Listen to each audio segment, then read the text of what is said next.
peoples. So I get to the gym and it is just empty. Like, this is usually not how it goes. You're lucky if you get a parking spot here. Usually you have to go upstairs. It's 4:20 and I'm in Colorado. That's where everyone's at. So makes sense. Be a good day for filming, since we'll basically have the whole gym to ourselves. Hey, no lines.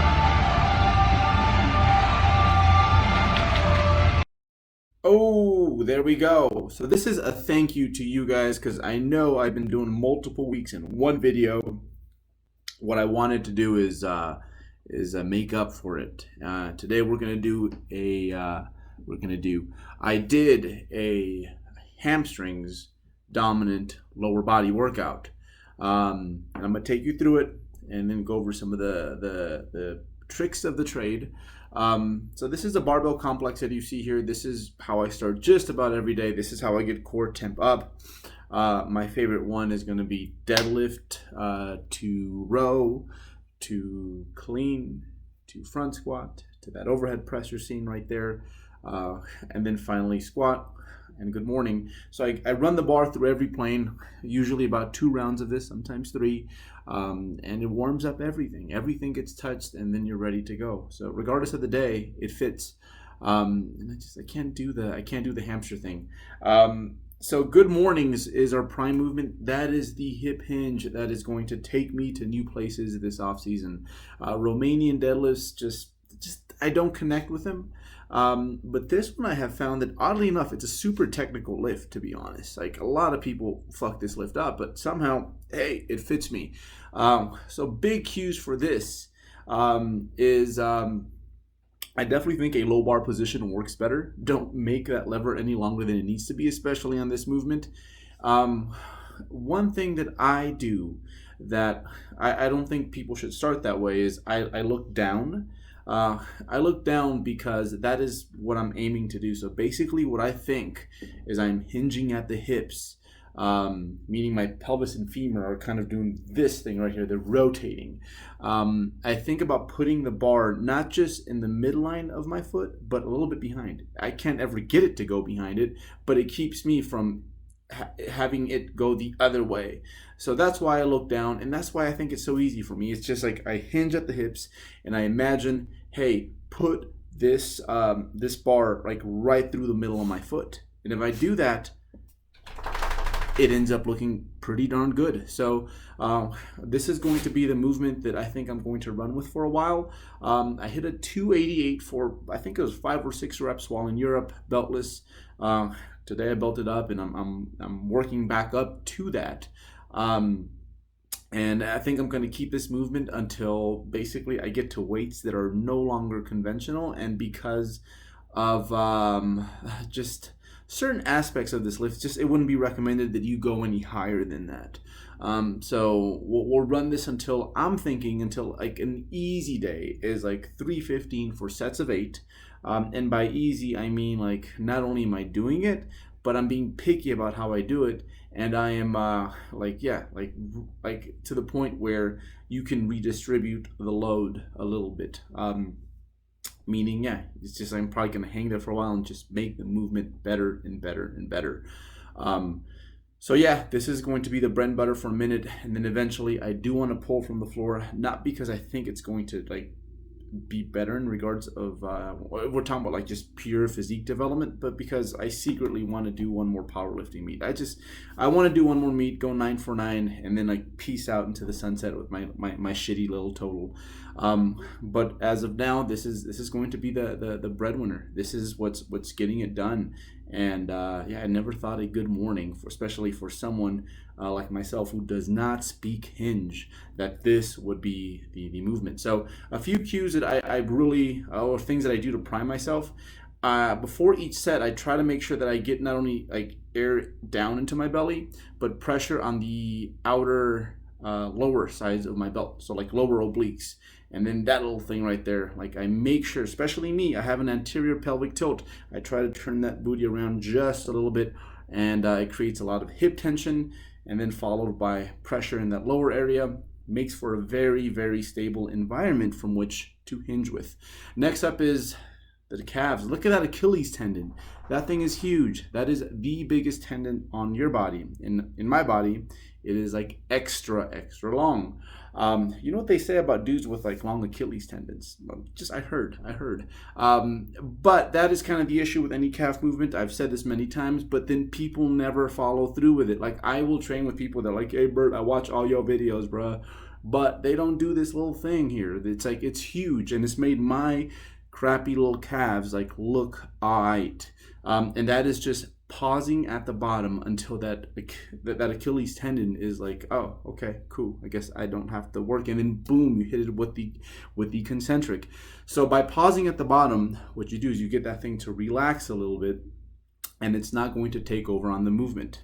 So today my pauses were a little shitty. I'm working. That's the one thing about calves. I'm, I guess, so good at this movement that when I do take a week off, like, it's a calf raise, but I do feel it. So with this movement here, like, I really try to pause until I feel that, hey, there's like a little stretch, a little give me, and then it's time to go back. So I'll pause for like a 4 Mississippi count, which just basically means it's like a slow 4 count, 1 Mississippi, 2 Mississippi, 3, that sort of deal. And then I bring it back up. You are very weak at first when you first start doing this, but then eventually you'll see that you get back to your old loads, and guess what? It comes with a pair of calves. To be honest, I think when I look at my whole physique, my calves are probably the area that is the most developed, like based on where it started. And I think a big part of it has to do with the fact that there's just no ego there. Like I progress at a very appropriate rate. I don't ever bite off more than I can chew, and I'm extra patient. And the reason for this is because, hey, no one really cares what you calf raise. But when it comes to other movements, or presses, or squats, or deadlifts, we're all guilty of this sometimes. And I think if I could just train the rest of my body the way I train my calves, like just no ego, really make it about just overloading that muscle in a progressive and patient manner, I'd be so much more jacked, and like in a lot less, like, I wouldn't say pain, but I would have been healthier head to toe at this point. So yeah, progressive overload is something that you hear. I think let's add a little bit to that, and it's progressive patient overload is probably what we're looking for. But yeah, this has literally changed my calves. Like, I have good calves now, and I should not have good calves. Like, I shouldn't, not at all. I started with shins, like shins in the back of my calves. That's what I started with. For those of you guys who don't know, prior to bodybuilding, I was a sprinter, and I was a pretty good sprinter. I was a sub 50 second 400 meter sprinter, and this is even though I was like 5'9", which doesn't really fit the dynamics of the race. So I had a little stride, and a lot of it had to do with the fact that my Achilles tendon is that long, and which was fine for track and field, but like when it comes to this, man, does it hold you back. So especially for my peeps out there that have high inserting calves, that means you have a lot of tendon, and that means that, pay attention, this is what it should look like. And again, on this day, I think my pauses were pretty shitty. I was lifting with a little bit of ego, even though it was just calves, but yeah, like this is more or less what it should look like. So I'll stop at the bottom, wait for it to pause. It relaxes a little bit, it kind of gives back, and that's my cue to move forward. And usually a 4 second count is about right. So yeah, calves.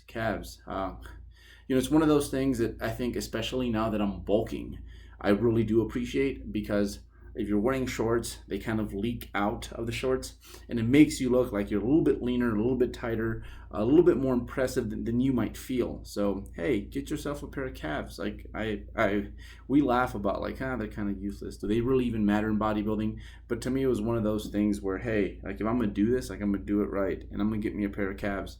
And hey, this is something I've seen with a lot of my men's physique peeps. Like, even though they wear the board shorts, like, y'all dudes still care about your quads. And it's kind of the same deal with this. Like, calves, they won't really ever like make or break a bodybuilding show. However, like, to me, it was one of those things where it's like, no, I need me a pair of calves. Like, I can't have Yeah, to run around with a muscle that is just like that close to, I guess, almost like untrained. It doesn't sit well with me. So all I really need in regards to like muscles that I don't train is my anterior tibialis, and then my neck. I'm gonna jump on that Jeff Nippard train and do the necks, man. Like the Takeo spikes. Google that. Takeo spikes. Google that. It's pretty crazy. So yeah, that was so far. We have the good mornings. We have the hip hinge. We have the calves. We talked about calves for a minute, and then I'm getting my sleeves on because I have 2 sets of quadriceps on this day. So my quadriceps are super overpowering relative to the rest of my physique. I'd say that honestly, I can't think of one time in my life that I have been out quadded on that stage. I've had really close ties, like we're kind of neck and neck.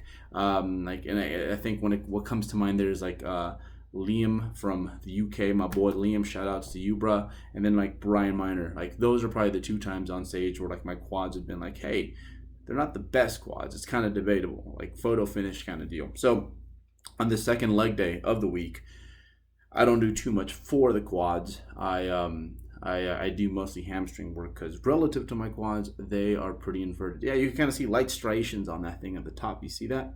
Yeah. So even though I'm a chunky monkey right now, like they're so developed that they just like totally poke through. And I'm a chunky monkey right now, I'll tell you that, folks. But so yeah, we take it easy on this day.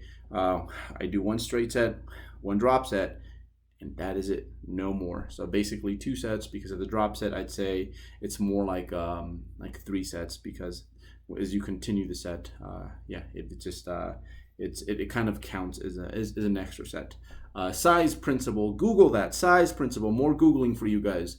But here it got real. We added some weight. I think on this day we went 4 per leg, 245. And if you do it with like full range of motion, I cram my seat on this contraption as far forward as I can. I call it the DeLorean because it looks like the little car from like the Back in the Future. If you cram your seat all the way forward, the range of motion you can get is immense, and because you're doing it 1 leg at a time, and because you can, especially if you kick your foot outwards like that, and I have flexible ankles, but this allows me to kind of be a little bit more pliable down there. The range of motion that you get is freaking sick. Like right there, like my heel is like almost touching my ass, right? So that's why I absolutely love this machine, 1 leg at a time. So, I have the big quad day early in the week. This day is kind of a brush up on the quads, and it kind of lets me even things out, if you will. So this was the big set. I don't know if this was the drop set. No, I think this was just the straight set.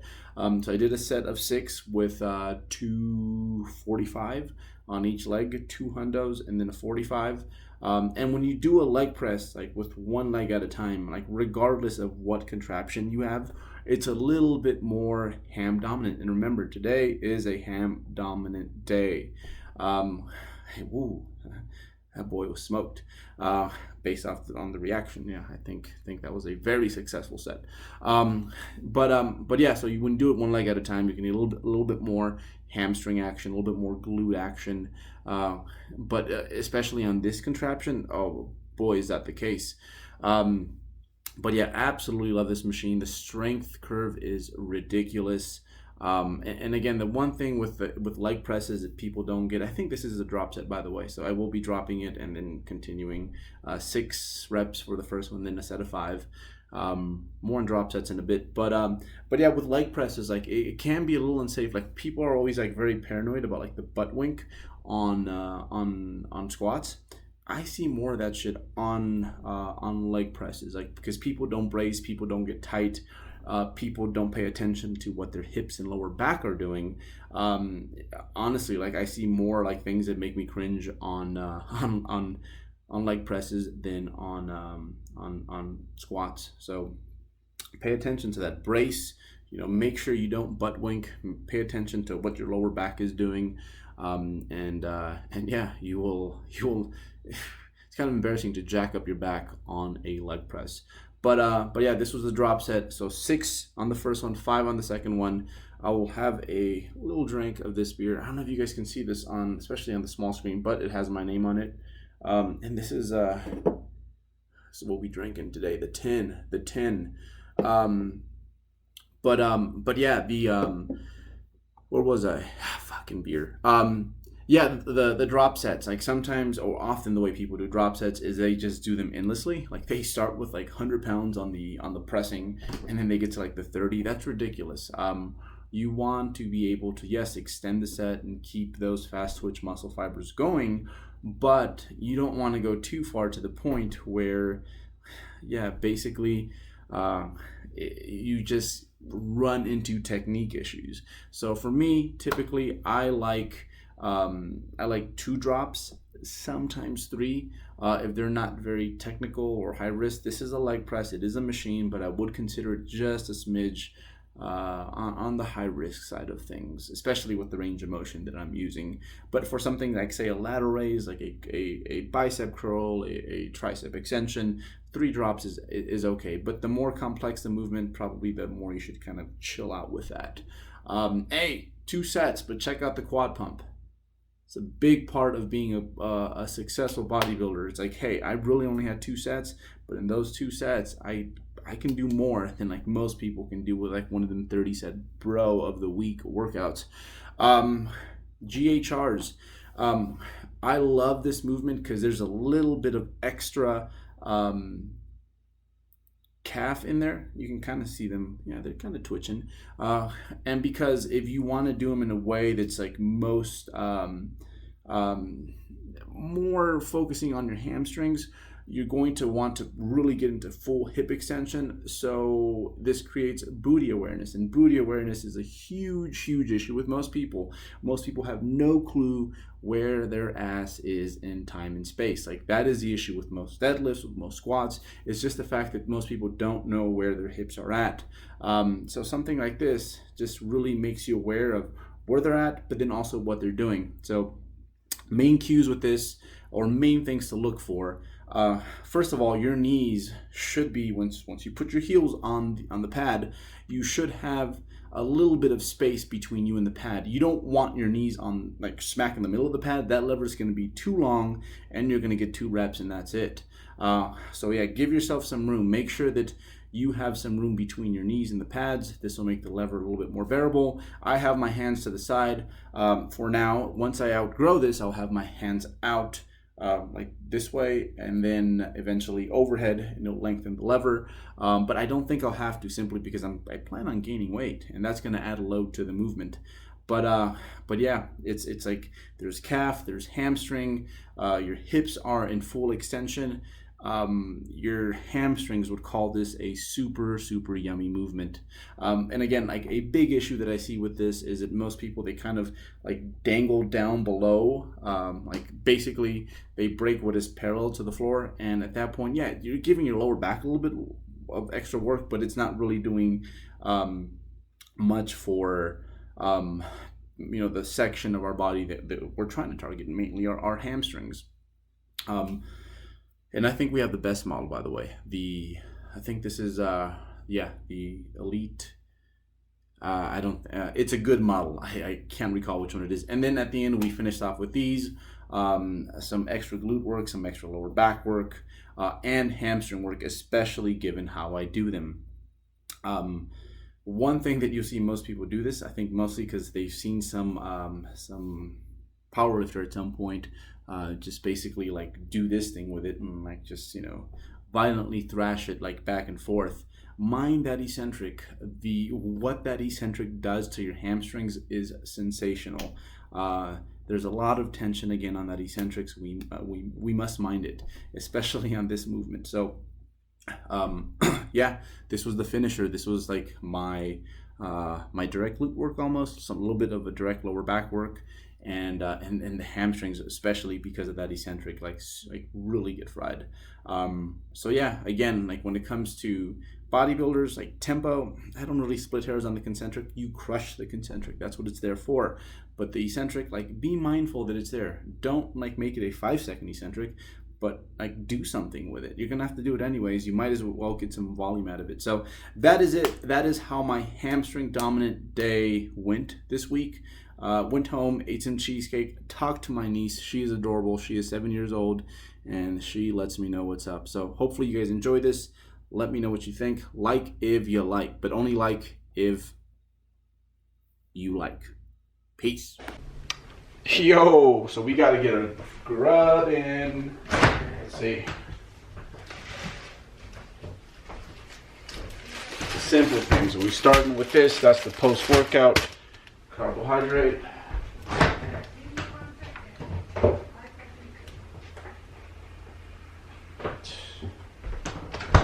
And there's motherfucking cheesecake in the fridge.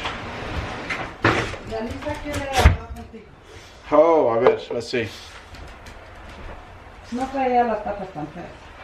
Hey.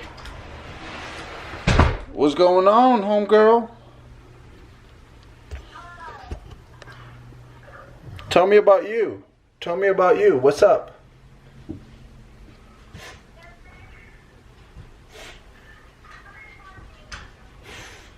Tell me. It sounds serious. It sounds serious.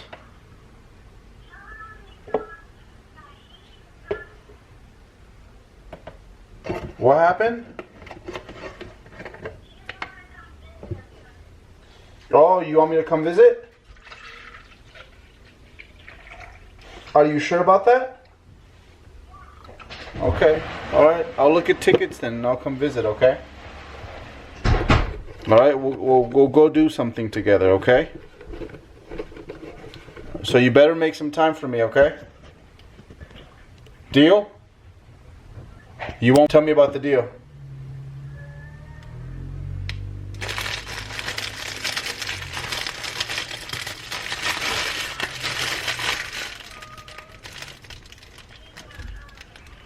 Yeah, and when I go, you better take me to the zoo. Alright? You better...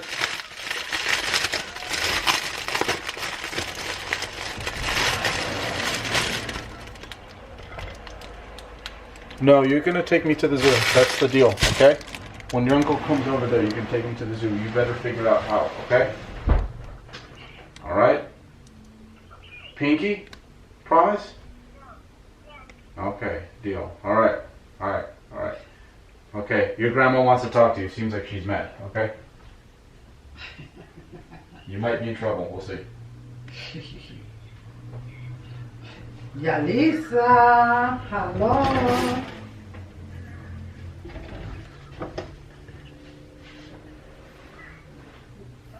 What are you doing? All right.